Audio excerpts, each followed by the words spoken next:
Beatriz Costa tinha 35 anos e um Ferrari vermelho que valia mais que a casa da maioria das pessoas que conhecia. Naquela sexta-feira de agosto, dirigia por uma estrada secundária nos arredores de Lisboa, quando o motor começou a fazer um barulho estranho e o carro parou de repente. Fumaça saía do capô. Seu celular não tinha sinal e ela estava sentada no asfalto quente com seus saltos de grife e sua blusa de seda, sem a menor ideia do que fazer. Então apareceu ele, um menino de uns 4 anos, com uma camiseta listrada e shorts jeans, caminhando sozinho no acostamento da estrada. Ele parou na frente dela, olhou com aqueles olhos enormes que as crianças têm quando têm certeza de algo, e apontou para a fumaça que saía do seu Ferrari e disse as palavras que mudariam a vida de Beatriz para sempre. Disse que o pai dele podia consertar. Beatriz olhou para esse menino pequeno sozinho em uma estrada no meio do nada, oferecendo a ajuda do pai como se fosse a coisa mais natural do mundo. E algo no seu coração, esse coração que havia fechado há anos depois de muitas decepções, começou a bater de uma maneira diferente. Se você está preparado para esta história, escreva nos comentários de onde você está assistindo esse vídeo. Beatriz Costa havia construído um império do nada. Filha de imigrantes brasileiros que haviam chegado a Portugal com pouco mais que sonhos e determinação. Havia crescido em um bairro humilde da Amadora, dividindo o quarto com seus 3 irmãos e aprendendo desde pequena que se quisesse algo na vida, teria que conseguir sozinha. Seu pai havia trabalhado na construção civil, sua mãe limpando casas alheias, e Beatriz havia prometido que um dia daria a eles a vida que mereciam. Aos 18 anos, havia começado a trabalhar em uma pequena empresa de tecnologia, enquanto estudava à noite na universidade. Dormia 4 horas, vivia de café e sanduíches baratos e nunca reclamava porque sabia que cada sacrifício a aproximava da sua meta. Aos 25, havia fundado sua própria startup de software com o dinheiro que havia economizado durante anos. Aos 32, depois de noites intermináveis e obstáculos que teriam derrotado qualquer outro, havia vendido essa empresa por 150 milhões de euros e se tornado uma das mulheres mais ricas de Portugal.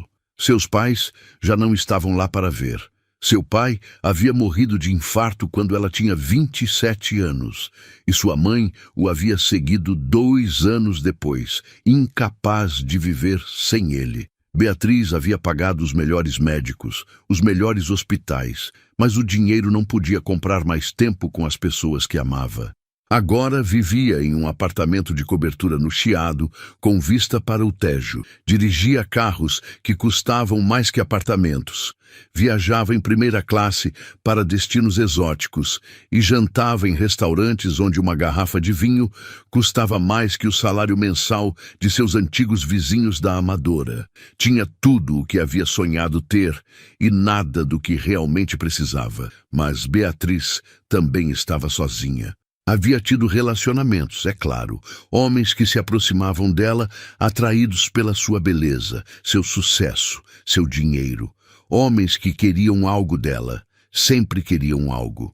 O primeiro foi um advogado que tinha dívidas de jogo. O segundo, um ator que só queria que ela financiasse sua carreira.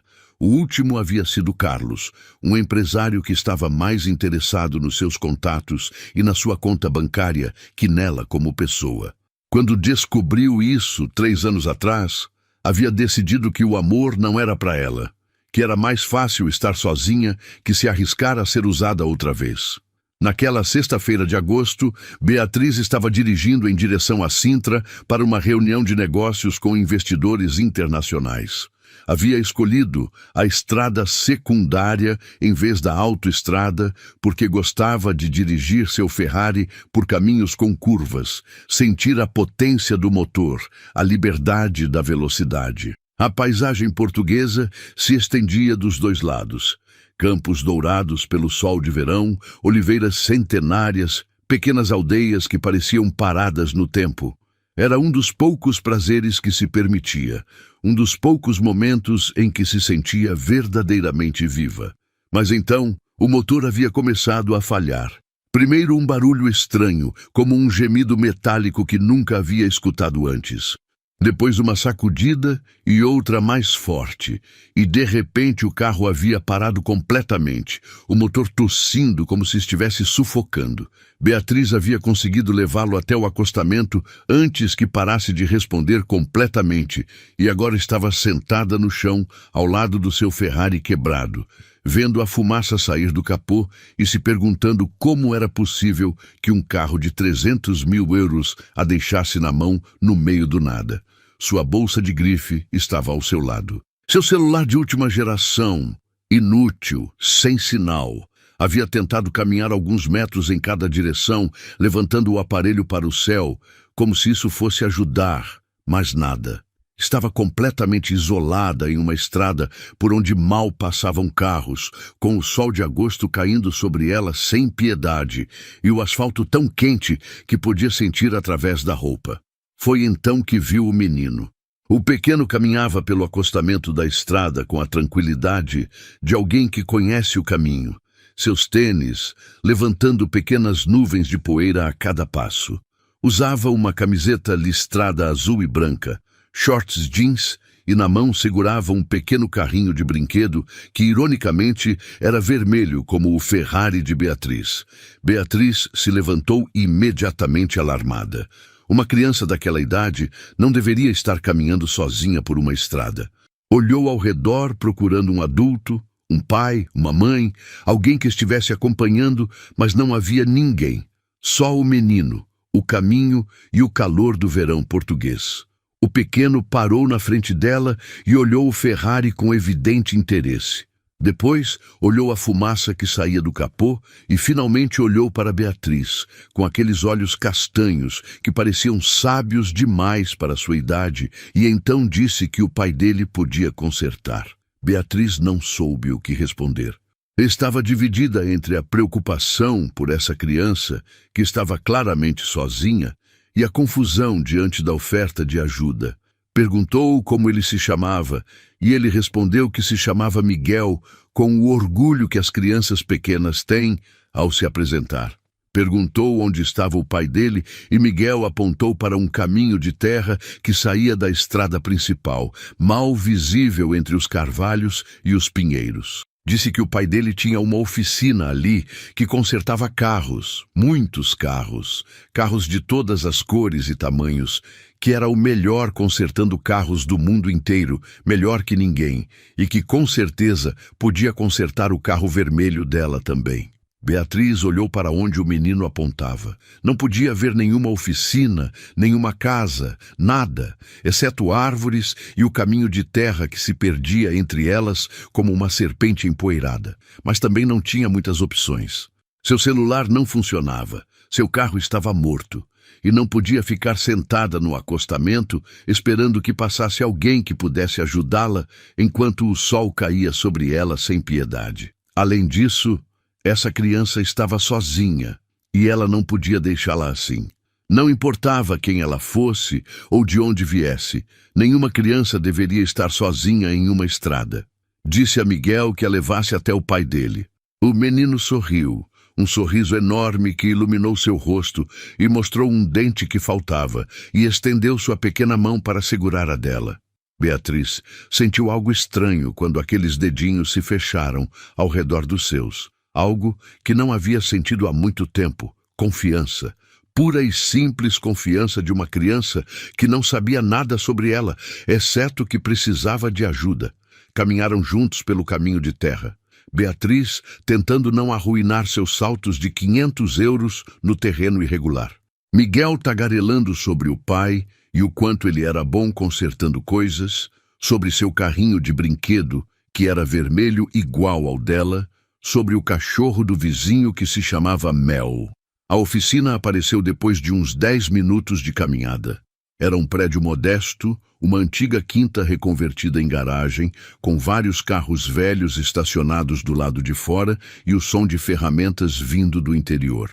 Uma placa pintada à mão dizia Oficina Mecânica Silva, com letras desbotadas pelo sol.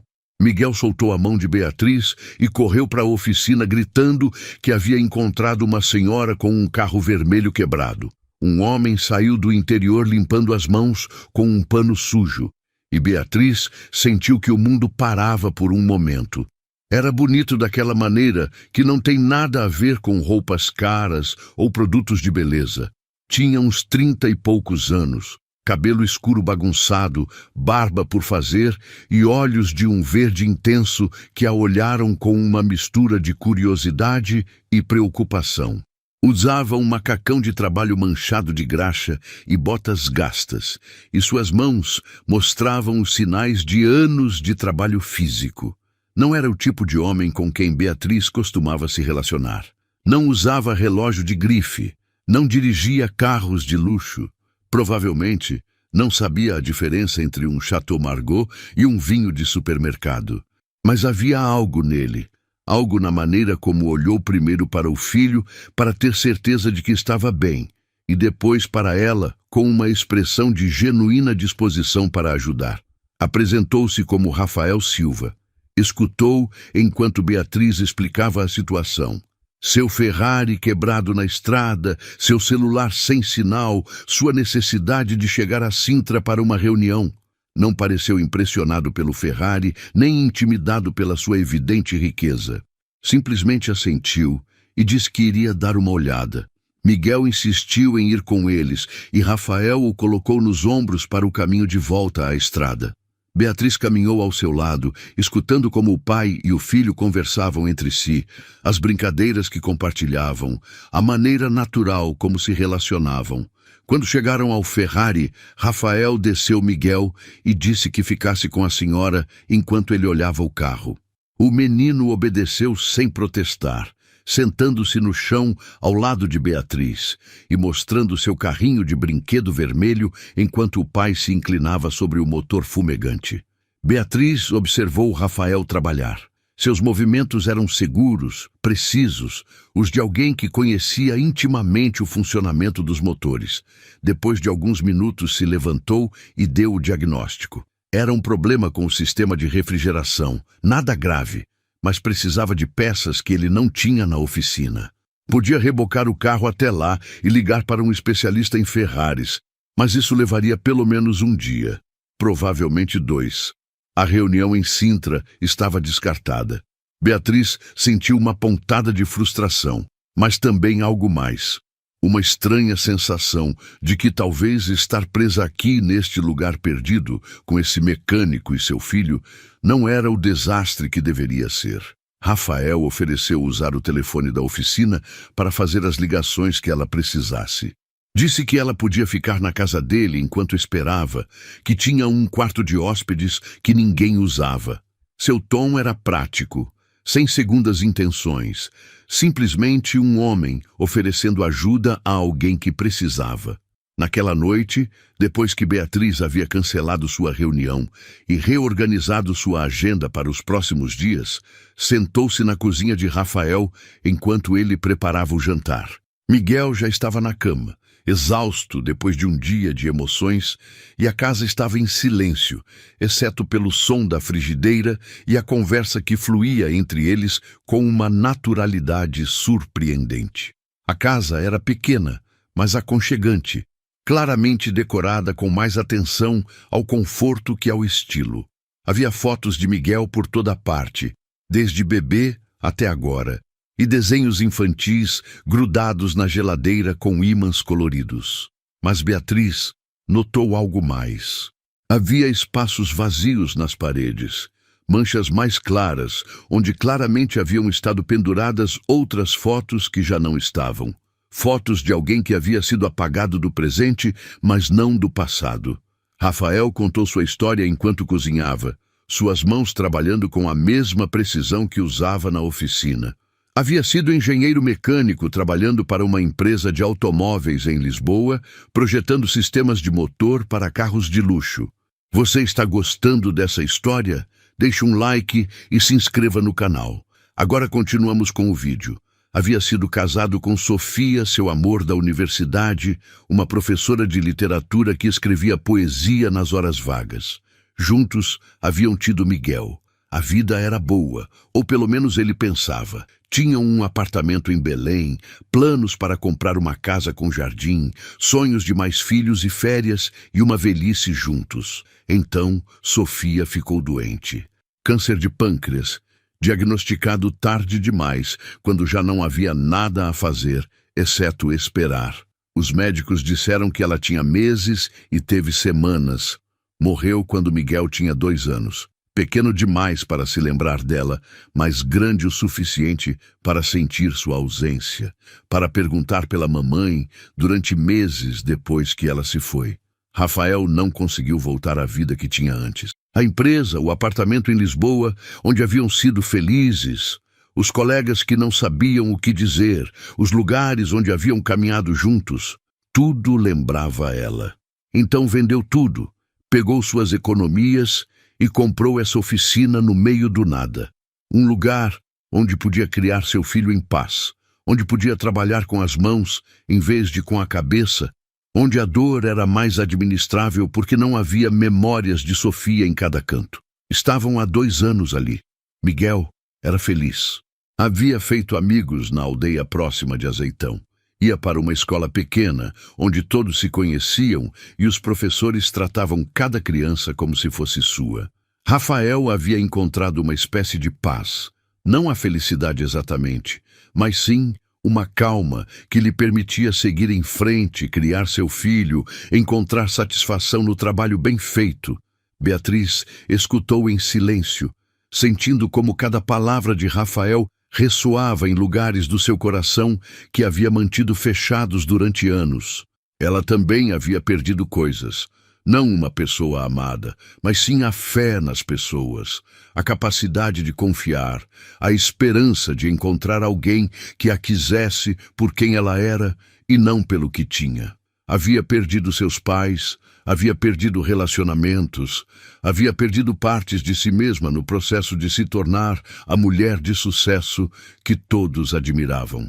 Quando Rafael terminou de falar, ela contou sua própria história. Falou da Amadora, do apartamento pequeno onde cresceram 4 irmãos e 2 pais, do cheiro da comida da mãe que significava lar. Falou de como havia construído sua empresa do zero, das noites sem dormir e dos sacrifícios e da determinação que ninguém via. Falou dos homens que a haviam decepcionado, da solidão que sentia na sua cobertura de luxo, onde o silêncio era tão profundo que às vezes ligava a televisão só para ouvir vozes humanas. Falou de como às vezes se perguntava se todo o dinheiro do mundo valia a pena, se não tinha ninguém com quem compartilhá-lo, ninguém que a esperasse no fim do dia, ninguém que soubesse como ela gostava do café pela manhã ou que músicas a faziam chorar. Era a primeira vez em anos que Beatriz falava assim com alguém, sem filtros, sem calcular que imagem estava projetando, sem se perguntar o que essa pessoa queria dela. Rafael a escutava com atenção genuína, sem julgar, sem oferecer conselhos não pedidos, simplesmente presente. E essa presença, essa capacidade de escutar sem agenda, era algo que Beatriz não sabia o quanto precisava até que teve. O que deveriam ser 2 dias se transformaram em 5. O especialista em Ferraris teve que pedir peças da Itália, e Beatriz descobriu que não se importava em esperar. Cancelou mais reuniões, delegou mais responsabilidades e se permitiu algo que não se permitia há anos. Tempo para tomar café da manhã com Miguel, que havia decidido que Beatriz era sua nova melhor amiga e a arrastava para todas as suas aventuras. Mostrava seus lugares secretos, a árvore onde havia visto uma coruja, o riacho onde às vezes havia sapos, a colina de onde se podia ver a aldeia inteira.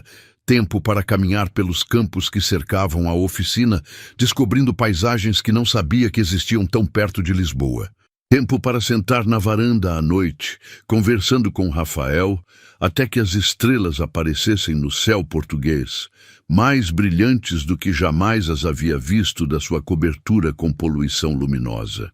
Beatriz ajudou Miguel com suas tarefas de verão, descobrindo que era surpreendentemente boa explicando matemática para uma criança de 4 anos.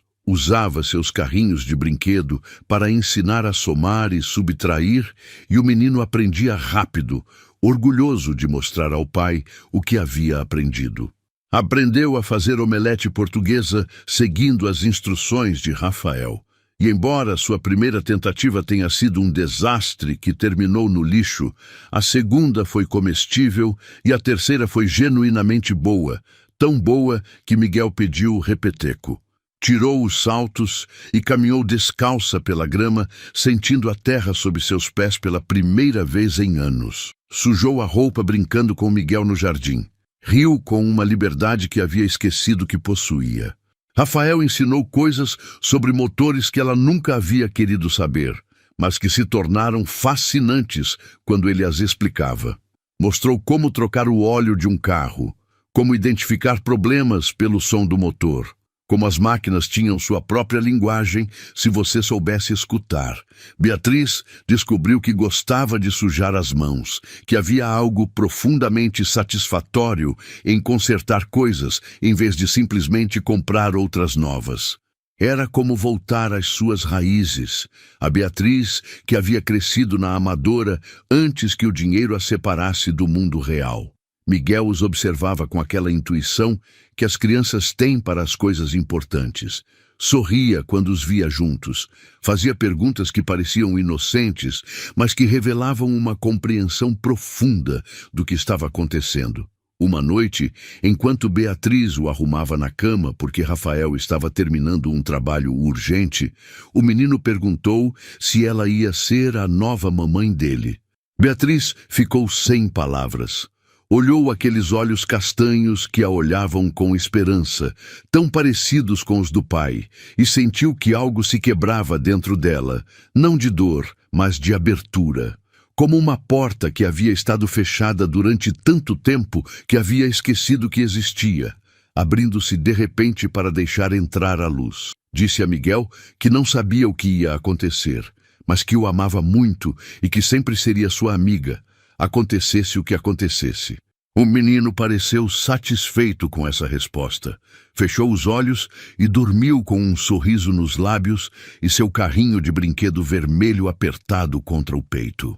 Quando Beatriz saiu do quarto, Rafael estava esperando no corredor.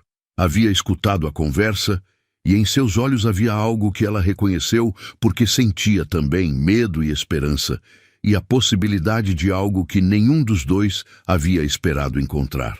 O Ferrari estava consertado, as peças haviam chegado da Itália, o especialista havia feito seu trabalho e o carro roncava como novo. Beatriz podia voltar à sua vida, à sua cobertura no Chiado, às suas reuniões e suas viagens e sua solidão elegante, mas não queria. Ficou mais uma semana inventando desculpas que ninguém acreditava. Depois, outra semana e outra, até que parou de inventar desculpas e simplesmente ficou. Trabalhava da cozinha de Rafael com Miguel, brincando a seus pés e o som da oficina como música de fundo. Descobriu que podia dirigir seu império de qualquer lugar, que as videochamadas funcionavam tão bem de uma aldeia perdida de Portugal quanto de um arranha-céu de Lisboa. Um mês depois que seu Ferrari havia quebrado naquela estrada, Beatriz disse a Rafael que o amava. Estavam sentados na varanda, como faziam toda a noite, e as palavras saíram antes que pudesse detê-las. Ele não respondeu imediatamente, e por um momento terrível, ela pensou que havia cometido um erro. Mas então Rafael segurou sua mão, a mesma mão que seu filho havia segurado naquele primeiro dia na estrada, e disse que também a amava, que havia tentado não fazê-lo porque tinha medo de voltar a perder alguém, mas que ela havia chegado à sua vida como aquele Ferrari vermelho havia chegado à sua estrada inesperadamente e mudando tudo. Beatriz não vendeu sua empresa nem abandonou sua carreira, mas vendeu a cobertura do Chiado e comprou uma casa maior perto da oficina, uma casa com espaço para uma família que estava aprendendo a ser uma. Dividia seu tempo entre Lisboa e essa aldeia perdida, entre reuniões de negócios e jantares em família, entre a mulher de sucesso que havia construído e a mulher apaixonada que havia descoberto. Miguel a chamou de mãe pela primeira vez no dia do casamento dela com Rafael, uma cerimônia pequena no jardim da casa nova, com apenas família e amigos próximos. O sol da primavera brilhava sobre os campos portugueses e as flores silvestres que Miguel havia colhido naquela manhã decoravam as mesas improvisadas. Beatriz chorou quando escutou essa palavra sair dos lábios do menino. Chorou como não havia chorado em anos. Lágrimas que não eram de tristeza, mas de uma felicidade tão grande que não cabia dentro dela. Rafael também tinha lágrimas nos olhos. Havia guardado a aliança do primeiro casamento em uma gaveta, ao lado das fotos de Sofia, que Miguel agora olhava com curiosidade natural em vez de tristeza. Não estava substituindo Sofia, nunca poderia fazê-lo, mas estava construindo algo novo, algo diferente, algo que Sofia teria querido para ele e para o filho. 2 anos depois, nasceu Teresa, uma menina com os olhos verdes do pai e a determinação da mãe, que chegou ao mundo gritando como se já tivesse algo importante a dizer. Miguel se tornou o irmão mais velho dedicado do mundo, orgulhoso da irmãzinha e da família recomposta, que havia começado com um Ferrari quebrado e um menino de camiseta listrada que sabia que o pai podia consertar tudo. Beatriz não deixou suas empresas, continuou dirigindo seu império, mas de maneira diferente. Contratou mais pessoal, delegou mais responsabilidades e aceitou que o trabalho não era a única coisa importante na vida. Viajava menos, recusava mais reuniões e nunca esquecia que no fim do dia havia uma casa no meio dos campos portugueses onde a esperavam as pessoas que mais amava. Beatriz guardou o Ferrari em uma garagem que Rafael construiu especialmente para ele. Mantinha em perfeito estado. Levava para passear pelas estradas secundárias de vez em quando, sentindo a potência do motor e a liberdade da velocidade. Mas já não era sua posse mais valiosa. Agora, tinha coisas que valiam mais que qualquer carro, mais que qualquer quantidade de dinheiro, mais que todo o sucesso que havia acumulado na vida. Tinha uma família. Às vezes, quando dirigia pela estrada onde tudo havia começado, parava no mesmo lugar onde o carro havia quebrado anos atrás. Olhava o caminho de terra que levava à oficina, agora ampliada e próspera, graças a um investimento silencioso que Rafael nunca soube que vinha dela, e sorria pensando em como um momento de má sorte se havia transformado na melhor sorte da sua vida. Miguel, agora um adolescente que herdou a habilidade mecânica do pai, às vezes a acompanhava nesses passeios. Contava histórias do dia que a encontrou na estrada, histórias que ele lembrava com a clareza que só tem os momentos que mudam a vida. Miguel tinha razão naquele dia. O pai dele podia consertar tudo, mas o que nenhum deles sabia, então, era que não ia só consertar um Ferrari, ia consertar 2 corações partidos que não sabiam que precisavam de reparo. E isso, pensava Beatriz, enquanto dirigia de volta para casa com o sol se pondo sobre os campos de Portugal, pintando o céu de laranja e rosa, era o melhor trabalho de mecânica que Rafael Silva havia feito jamais. Se esta história fez você acreditar que às vezes as avarias nos levam exatamente onde precisamos estar, deixe um pequeno coração para me fazer saber. E se você escolheu ficar até o final, significa que histórias como esta tocam algo verdadeiro em você. Para quem deseja apoiar essas histórias, existe a opção de deixar um super obrigado através da função abaixo. Cada gesto conta, igual ao gesto de Miguel apontando para a oficina do pai. Contou mais do que ninguém poderia ter imaginado, porque você escolheu ficar até a última palavra, e isso faz você parte dessa história.